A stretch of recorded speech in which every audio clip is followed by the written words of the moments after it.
kauban ang nanghawod sa Optometrist Licensure Exam 2022 nga tinun-an sa Southwestern University. We have this morning Dr. Giuseppe Roy Catimlan. Maayong buntag ug maupay nga aga, Doc GR, and welcome sa GMA Regional TV Live. Kindly greet all our kapuso this morning. Maayong buntag kanatong tanan mga kapuso. I would like to greet my family, specifically my mom and my dad, Agnes and Roy. To my siblings, may duha ka kuya, ako Kuya Dinyol o Kuya Kian. Hi, good morning sa inyong tanan. To my friends and to my colleagues and my relatives, good morning sa atong tanan. Una sa tanan, Doc GR, congratulations for topping the Optometrist Licensure Exam. Where were you when you found out the result? And what was your reaction? I was really, my heart was really pounding. Gabi, kulbaan jud ko atong time kay Wag yuki ba unsay mugawas kay I don't want to expect kung unsay mugawas nga results kay basing ma-disappoint ra ko ba. And then when it was announced, I was outside the house and then I saw the announcement that I ranked first. When I saw it, akong na labay akong cellphone og kalit and then my body felt numb, my extremities were trembling. Wow, your parents must be really proud of you. Pero sa wala pa nimo nakabot kining nga milestone, can you share to us kumusta ang kinabuhi isip usa ka optometrist student? As an optometrist student,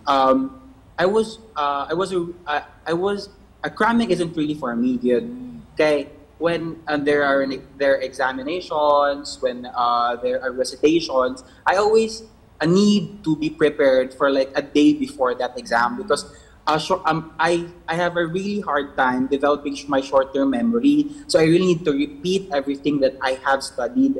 By this time, I really know that what my weaknesses are and what my strengths are.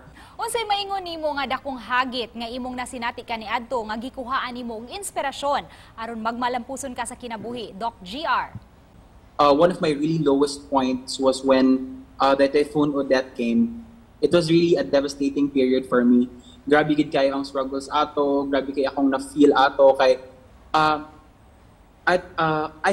already had the plans for my life. I already had that after I graduated, I will take the board examination. After I take the board examination, I pass it. Then after I pass, I will work as an optometrist or maybe I will put up my own clinic. But then Typhoon Odette came and then it was all destroyed. I didn't know what to do. I really didn't know. My mind went blank. It was when the examinations were canceled. I was really hurt because of that. So it was really a very low point in my life. So sama sa ubang mga top-notcher, aduna basab kay gisunod nga ritual o tuo-tuo aron mag-top sa exam? Actually, the rituals were that they said to wear red undergarments. So I wore one. After the board examination, you need to disarrange your tables, you need to kick your chair, and then when you go out, you really need not to look back. So I really did all those things. But what I really do think is that it isn't that one that made me this far. It was the prayers, and I held on to my novena to St. Jude Thaddeus. For 9 days, I went to the church for 9 days. I prayed and I prayed. This time, hisgutan ta kining napili nimo nga propesyon. Kinsay nagdasig nimo niini ug ngan usab kini ang imong napili, Doc GR?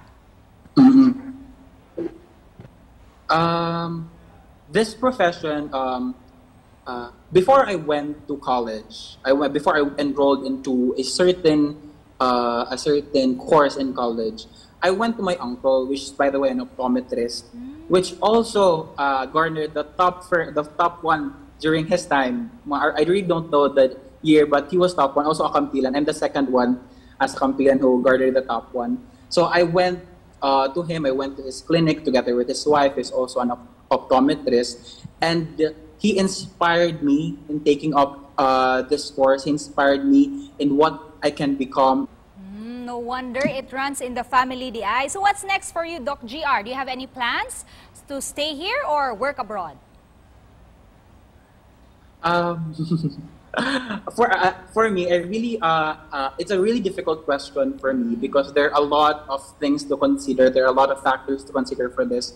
But what I really want is, I really want to take up a masteral course for clinical optometry in Europe because I really want to enhance my skill. I really want to be the image here in the Philippines so that I can become a good optometrist. Ug isipan na po, unsay mensahe nimo sa atong mga kapuso this morning?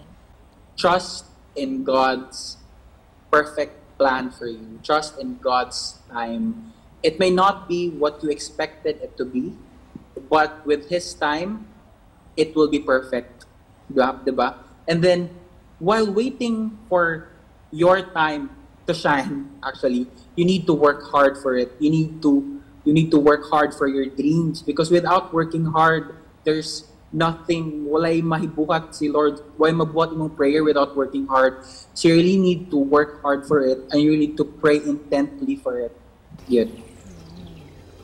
Tinuod yun ka na, no? And I agree with you. Daghang salamat, Dr. Giuseppe Roy Catimlan, and congratulations once again.